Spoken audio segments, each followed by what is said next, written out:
Bonjour tous et chacun. Hervé Mia, leader de la section africaine du développement et de l'industrie. Alors, je fais cette petite vidéo comme à l'accoutumée pour partager des expériences, notamment sur l'analyse des tendances et de l'environnement industriel de l'Afrique sur lequel nous sommes en train de travailler depuis plusieurs mois avec les équipes de GFP International, de la Fédération africaine de soudage, ainsi que African Skills Development. Alors,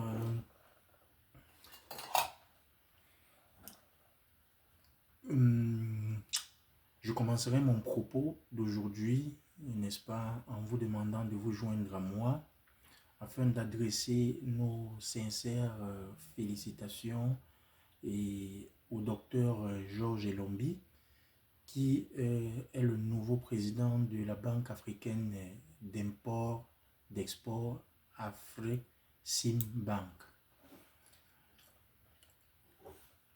Durant cette année 2025, comme je le disais, j'ai eu l'honneur de participer à certains événements, notamment FAPTEC qui était porté sur la fabrication, manufacturing and welding, dans le soudage, ça c'était aux États-Unis.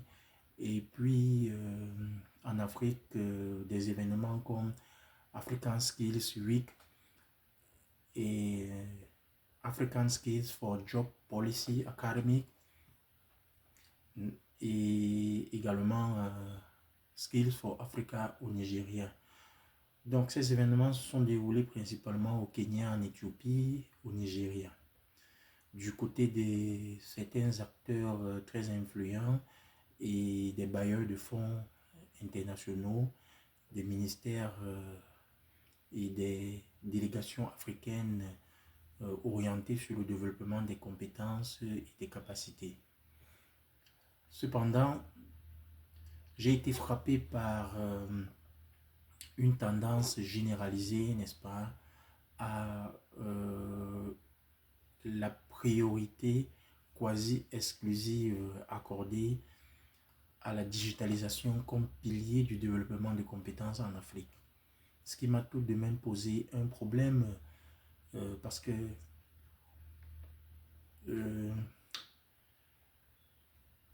c'est bien vrai que cette orientation, n'est-ce pas, paraît moderne et prometteuse. Mais en y réfléchissant, elle ne correspond pas aux urgences des besoins africains. Ayant mené une analyse approfondie, comme je disais en introduction, avec une visite dans à peu près 43 pays africains, je peux avec conviction de ne pas me tromper dire que l'Afrique a d'abord besoin à ce jour de renforcer ses compétences en fabrication, en soudage. En anglais, c'est manufacturing and welding. This is the use of Africa. La métallurgie constitue le socle, n'est-ce pas, fondamental de l'industrialisation et de la transformation économique. Car ce sont ces compétences, n'est-ce pas, qui permettront de construire des infrastructures durables pour l'Afrique, des centrales thermiques, des barrages hydroélectriques, des centrales nucléaires, des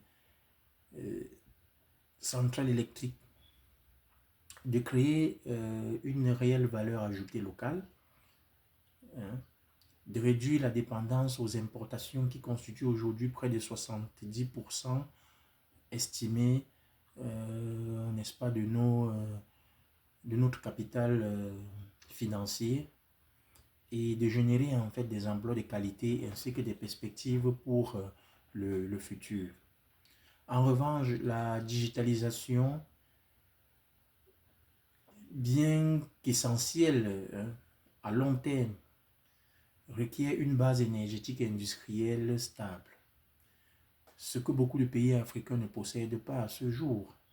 Voyez-vous, tous ces pays industrialisés aujourd'hui qui sont dans la digitalisation, ils sont parce qu'ils ont déjà un socle énergétique solide, parce que dans tous ces pays, ils peuvent avoir des mois et voire des années sans coupure d'électricité, une connexion stable, des data centers.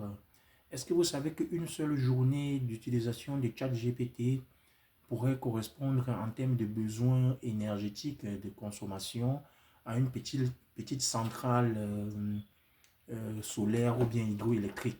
Donc, c'est des technologies qui sont extrêmement énergivores. Les pays développés qui investissent dans ces data centers sont déjà dans une autosuffisance énergétique. Hein. C'est d'ailleurs la raison pour laquelle, lorsque vous voyez justement la prédominance des projets dans ces pays-là, ils ne sont plus à construire des barrages, des raffineries, des dépôts pétroliers. Ils sont dans des... Lorsqu'il y a même des projets là-bas, vous verrez que c'est des rénovations, c'est des mises à jour, c'est des extensions, parce que la base existe déjà. Pourtant, en Afrique, nous avons encore besoin, n'est-ce pas, dans plusieurs pays africains, de construire des infrastructures énergétiques telles que les barrages, les raffineries, les dépôts pétroliers, etc. Et il est donc temps, n'est-ce pas, de réaligner les priorités et de miser sur la digitalisation. Pour moi, miser sur la digitalisation maintenant, sans bâtir d'abord les fondations industrielles, c'est comme vouloir construire un étage sans mur porteur et sans bonne fondation. L'Afrique est le véritable levier mondial aujourd'hui dans lequel réside la moitié des compétences jeunes, humaines, dynamiques.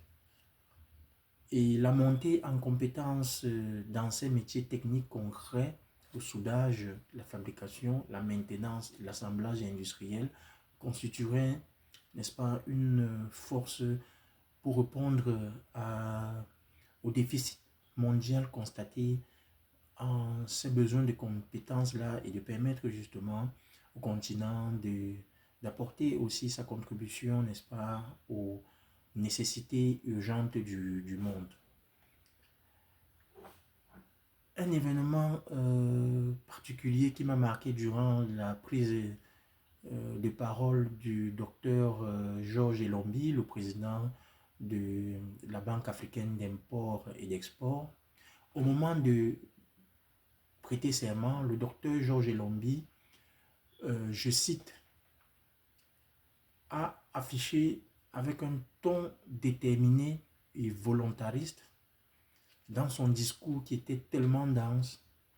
Il a annoncé une orientation plus sélective des financements bancaires en disant que Afreximbank ne financera plus le potentiel brut, mais la transformation de ce potentiel. A-t-il déclaré affirmant que son institution concentrera désormais les interventions sur les chaînes de valeur industrielles, la transformation et la création, n'est-ce pas, d'emplois de qualité sur le continent. Voyez-vous, d'après la première partie de notre analyse de ce secteur sur le plan africain, il en ressort que 50% de la population